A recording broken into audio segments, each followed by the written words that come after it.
24 hours later, our team raised over $1 billion in capital, so that when we do open tomorrow morning, we'll be able to kind of relax the stringent position limits that we put on these securities on Friday. Will there be any limits? Well, I think there's always going to be some theoretical limit. Like, we don't have infinite capital, right?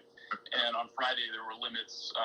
So there's always going to have to be some limit. I think the question is, will the limits be high enough to the point where, they won't impact, 99.9+% of customers.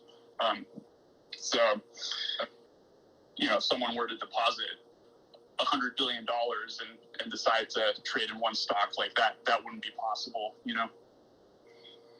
All right.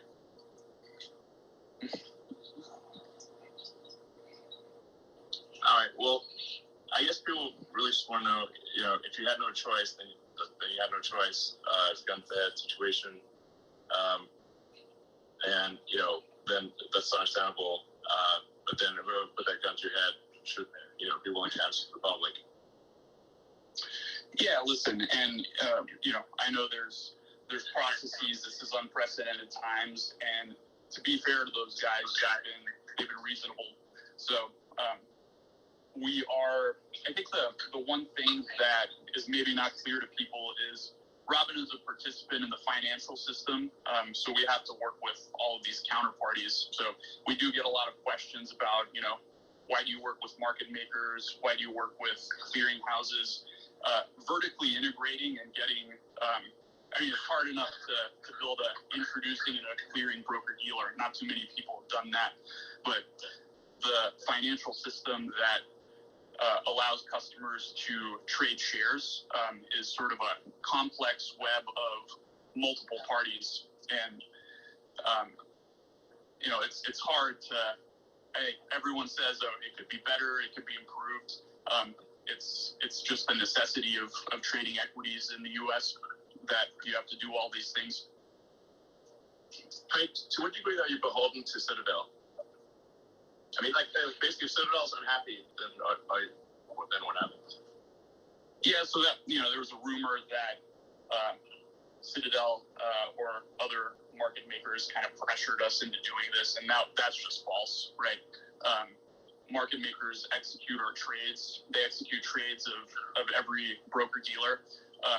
This was a clearinghouse. This was a clearinghouse decision, and it was just based on the capital requirements. So, from our perspective, Citadel and other market makers weren't involved in that.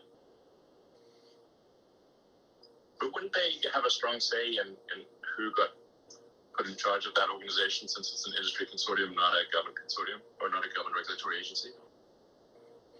I don't have any reason to believe that. I think that's just then you're getting into kind of the conspiracy theories a little bit. So I just have no reason to believe that that's the case, Okay. All right. Well, I guess we'll see what happens with future actions. Hopefully that was insightful or at least a little bit entertaining. Are you not entertained? Yeah. Okay. Well, I don't know what to say. First of all,